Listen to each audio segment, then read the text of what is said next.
Well, chapter 43 of the book of Jeremiah is what we're going to get to today. This is a continuation of the story of the people in this intermediary period between after the first temple period, but we haven't got to the second temple period yet. They're deciding the Judahites are deciding, do we go to Egypt for its moral, where it's logically safe to go, or do we stay where it seems logically crazy to stay? But God wants us to stay here, and He'll protect us. And if we trust in Him versus go where the humans could protect us. So verse 1, and it came to pass when Jeremiah had made an end of speaking unto all the people all the words of the Lord their God, for which the Lord their God had sent him to them, even all these words. Then spake Azariah the son of Hoshaiah, and Johanan the son of Kareah, and all the proud men, saying unto Jeremiah, Thou speakest falsely. The Lord our God hath not sent thee to say, Go not into Egypt to sojourn there. Now, if you followed last chapter, you'll know this is like a whole turn of craziness for these people. Because in the last chapter, they said, Jeremiah, please go talk to God. We know you're a prophet of God. We know He'll listen to you. Let us know what He wants us to do, whether it's good for us or bad for us. It doesn't matter. We'll follow God. And so he goes to talk to God, and God comes back and says, you need to stay in the land of Jerusalem, and I will protect you, even though there's no logical reason to stay. Stay. It's counterintuitive, but stay, and I will protect you. Put your faith in me. And they went, well, we don't really want to do that. So here's the thing, okay? When we really look at this from an objective perspective, they're opposing the prophet of God. Now, here's the problem. They either have to admit, I don't like what the prophet said. I'm going to disobey God willingly, which means I'm going to own the consequences of dying in Egypt by the sword, by the famine, and the pestilence that God is pronouncing on it. Or if I want to maintain my pride, I have to blame Jeremiah for it. It can't be my fault if I'm going to be okay. If my opinion's the right one, if I want my opinion to be the right one, then I have to be right. You have to be wrong. This is now getting pride mixed in. So they're basically saying, no, you're a liar, Jeremiah. That's not what God really said. You're just trying to get us to stay here. So they're completely discounting Jeremiah, even though they just begged him like a week ago, about almost 2 weeks ago, they begged him to plead with God. Now they're going, we think you're a liar, dude. So they're blaming Jeremiah instead of owning to the fact that they just don't want to do what God wants. They're not being honest with themselves. That's a problem, big problem. And a lot of people that do that this day, they're going to justify what their church leader says to say, oh, that's old, that's antiquated, that's not true. That's, oh, he's just stuck in the mud. That's, get with the times, man. Things like that are going to be said because, again, it's easier to blame someone else instead of admit you might be wrong. That's the problem with finding truth, is when you find it, you have to be willing to live it.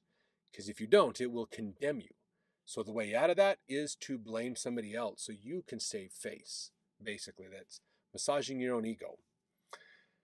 That's how problematic these people are. They're so close-minded, really, to learning the truth. They don't want to learn the truth. They act like it, but they just want God to validate their own opinion, is all they're looking for. So verse 3, but Baruch, so Baruch is still with Jeremiah now, Baruch, the son of Neriah, setteth thee on against us. So now they're convincing Baruch, it's Baruch's fault. He's convinced Jeremiah to lie to us. For to deliver us into the hand of the Chaldeans, that they might put us to death and carry us away captives into Babylon. So Baruch has turned them against us. They're traitors to the Judahites. Remember, they're the ones that wanted to surrender to Babylon, not fight and survive or try to defend our country. So they're anti-nationalists. They're the ones that were the traitors. So let's not listen to them and let's do what we want to do. So they have to find a way to justify their own ideas because their pride won't let them admit they might be wrong. Pride stops you from learning the truth all the time. Pride is believing your own truth more than the truth. That's a problem. There is no your truth. There's your opinion, but there's not your truth. Unless you're God, you don't have a truth. I mean, basically. Verse 4, so Johanan the son of Kareah and all the captains of the forces and all the people obeyed not the voice of the Lord to dwell in the land of Judah. Verse 5, but Johanan the son of Kareah and all the captains of the forces took all the remnant of Judah that were returned from all nations whither they had been driven to dwell in the land of Judah, even men and women and children and the king's daughters and every person that Nebuzaradan, the captain of the guard, had left with Gedaliah the son of Ahikam, the son of Shaphan, and Jeremiah the prophet, and Baruch the son of Neriah. So this is listing off all the people that are left. They're going to take them. They're going to head to Egypt, basically. Now here's what's interesting is Jeremiah went with them. Baruch too. Why? They knew what was going to happen to him. It could be they were forced, maybe. You know, there's some logic behind that. We could look at this story and go, okay, maybe they went, you come with us, Jeremiah, we're going to kill you. Because we don't want people to know we're you know, we don't want the Babylonians to find us. And if they find you, they'll torture you, and then you'll tell them where we're at, and then they'll come get us. We don't want that. Maybe it was. Maybe, but his teachings would only be the things the people didn't like. So why would you make him come with you? That's the other side of that. Well, why would they want Jeremiah with them if he said don't go?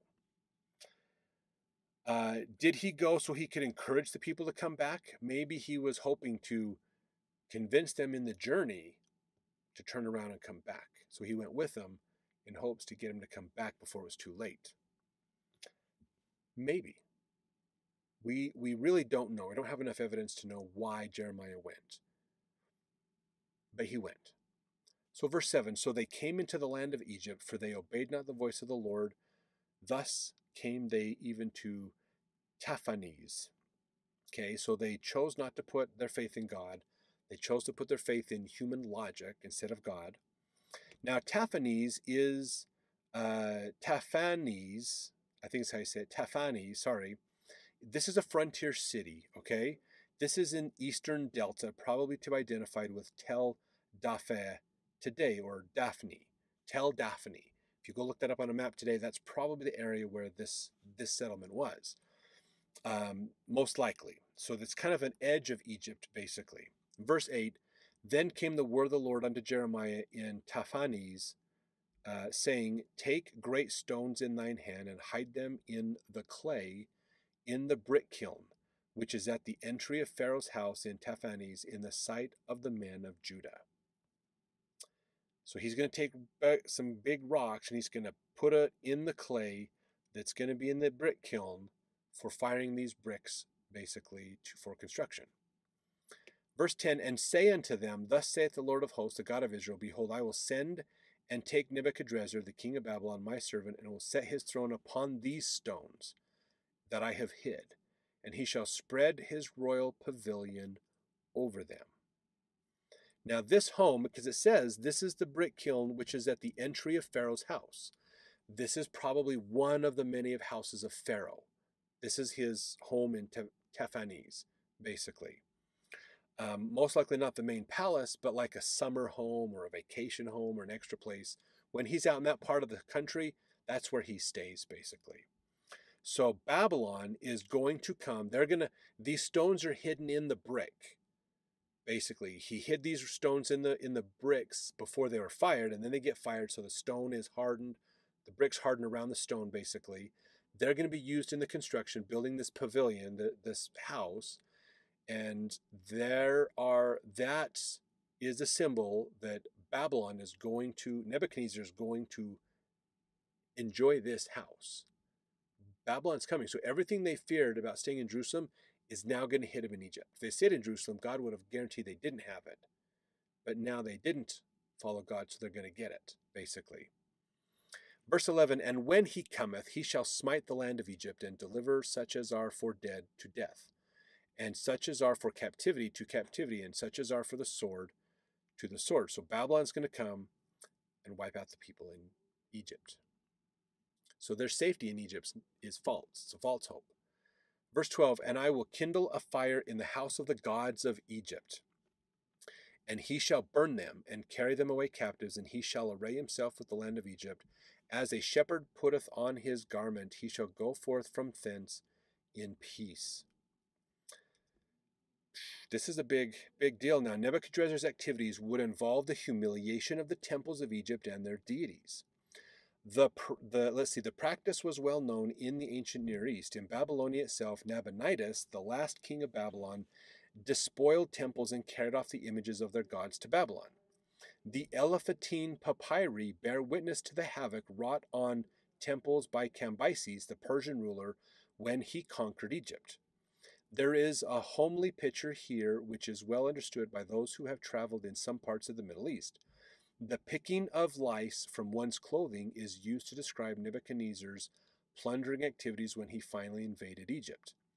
The resistance offered by Egypt could be virtually negligible, for Nebuchadrezzar would depart in peace, that is, unmolested.